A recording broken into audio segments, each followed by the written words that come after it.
Salam kerahiman ilahi.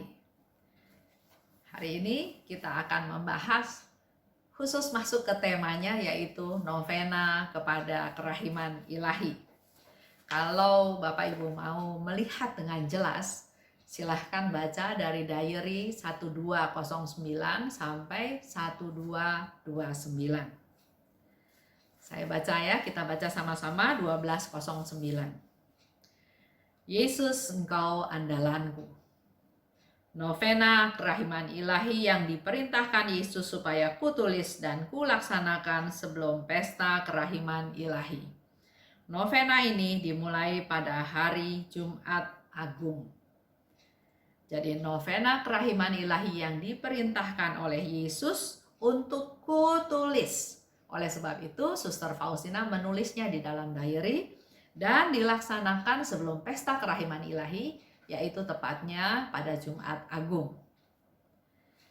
Dikatakan oleh Yesus, "Aku menghendaki agar selama 9 hari Engkau membawa jiwa-jiwa ke mata air kerahimanku, supaya mereka menimba dari sana kekuatan dan kesegaran, serta rahmat apapun yang mereka butuhkan dalam menghadapi kerasnya hidup, dan khususnya pada saat kematian." Jadi dengan jelas di sini Yesus minta pada Suster Faustina untuk menulis. Dan apa yang Yesus minta? Di sini dengan jelas Yesus katakan, "Aku menghendaki agar selama 9 hari berturut-turut Engkau membawa jiwa-jiwa ke mata air kerahimanku." Ada yang harus kita bawa ke mata air kerahiman. Kenapa? Supaya jiwa-jiwa tersebut bisa menimba kekuatan dan kesegaran serta rahmat apapun yang mereka butuhkan dalam menghadapi kerasnya hidup ini. Yesus tahu kita perlu berjuang, perlu ada perjuangan, perlu ada ketekunan dalam kehidupan kita sehari-hari. Ada tantangan, ada cobaan, ada godaan, ada ancaman, ada banyak masalah yang dihadapi. Oleh sebab itu Yesus katakan, bawalah jiwa-jiwa supaya mereka bisa menimba kekuatan dan kesegaran dan menerima atau mendapatkan rahmat apapun yang mereka butuhkan untuk menghadapi kerasnya hidup ini.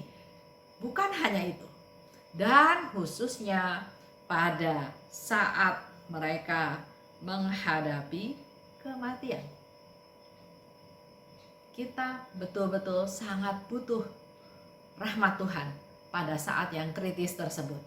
Dan Tuhan tahu apa yang kita butuhkan. Oleh sebab itu, Yesus katakan kepada Suster Faustina seperti tersebut di atas. Selanjutnya, Yesus bilang, "Setiap hari hendaknya engkau mengantar sekelompok jiwa yang berbeda kepada hatiku." Yesus minta supaya kita setiap hari dalam novena kerahiman ilahi membawa jiwa-jiwa yang berbeda setiap harinya.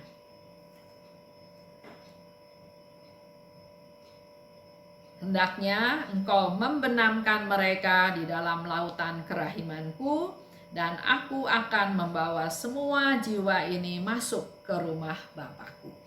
Jadi ada stepnya. Kita membawa jiwa-jiwa tersebut untuk supaya bisa memperoleh kesegaran dan kekuatan, menimba kekuatan dan memperoleh rahmat yang mereka butuhkan. Juga Yesus minta kita membenamkan dia dalam lautan kerahiman Tuhan. Dan jiwa-jiwa tersebut, Yesus berjanji, jiwa-jiwa yang kita bawa, dia katakan dia akan membawa semua jiwa itu masuk ke rumah Bapakku. Engkau akan melakukan ini dalam kehidupan ini dan dalam kehidupan yang akan datang. Aku tidak akan menolak apapun dari jiwa yang engkau bawa ke mata air kerahimanku. Oleh sebab itu, pakailah kesempatan ini dengan sebaik-baiknya untuk membawa semakin banyak jiwa-jiwa yang butuh kerahiman Tuhan. Karena Tuhan sendiri berjanji Dia tidak akan menolak jiwa-jiwa yang kita bawa kepada Yesus.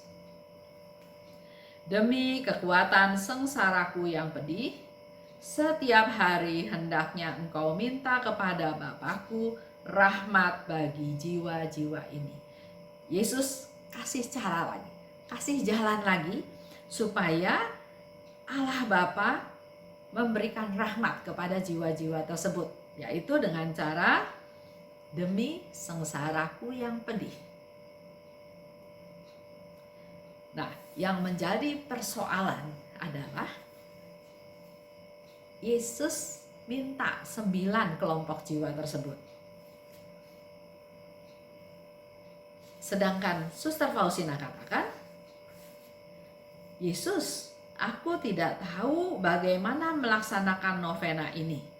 Atau jiwa-jiwa mana yang lebih dahulu harus kubawa kepada hatimu yang maha murah. Kalau kita sudah baca beberapa diary, nomor-nomor diary yang berbicara tentang novena, biasanya Yesus dengan jelas dan Suster Faustina tinggal melaksanakan.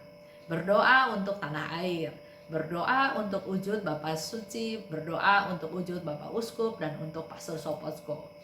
Berdoa tujuannya jelas, untuk kenal kerahiman Tuhan, untuk bertobat, dan jelas pula Yesus lakukan, ada yang dikatakan melakukan novena secara pribadi, tapi ada juga yang Yesus minta supaya lakukan novena bersama-sama. Masih ingat yang Yesus minta pada Suster Faustina, katakan kepada superior supaya berdoa koronka 9 hari berturut-turut. Minta semua suster dan siswa yang ada di sana untuk berdoa koronka, dan doanya di kapel. Jadi sudah jelas, dan Suster Faustina sebetulnya tinggal melaksanakan. Sedangkan di 1209, Yesus dengan jelas juga sebetulnya dengan detail meminta Suster Faustina melakukan hal-hal tertentu. Tapi di sini Suster Faustina kebingungan, kelompok jiwa yang mana yang perlu didoakan, kelompok jiwa yang mana yang perlu dibawa kepada Yesus, dan urutannya yang mana dulu. Yesus menjawab bahwa Ia akan memberitahukan kepadaku jiwa-jiwa mana yang setiap hari harus kubawa kepada hatinya. Di sini lihat ya, kerendahan hati Suster Faustina. Dia nggak so tahu, dia bertanya kepada Yesus, kelompok jiwa yang mana saja? Dan bagaimana urutannya? Dan kalau kita baca dari 12:10 terus sampai ke 12:29, di situ dengan jelas Yesus memberikan step by step apa yang harus kita bawa, kita doakan jiwa-jiwa tersebut. Kelompok mana yang harus kita doakan, dan Yesus memberikan sebabnya. Yesus memberikan alasannya. Kenapa harus berdoa buat kelompok jiwa tersebut. Bahkan kalau kita perhatikan lagi, di sana pun ada doa. Doa yang bisa kita lakukan, doa dari Suster Faustina, di mana dia berkata kepada Yesus, dan juga doa kepada Bapa yang kekal. Jadi begitu luar biasa devosi ini, di mana kita tinggal melaksanakannya saja. Itu aja untuk hari ini sebagai pengantar untuk masuk ke hari pertama, hari kedua, hari ketiga, dan seterusnya sampai hari ke-9. Sekedar untuk masukan saja untuk Bapak Ibu bahwa Yesus minta ya, hari pertama kelompok jiwa seluruh umat manusia, khususnya yang berdosa. Hari kedua mempersembahkan jiwa-jiwa kaum religius, para imam, biarawan, biarawati. Hari ketiga orang-orang atau jiwa yang saleh dan setia.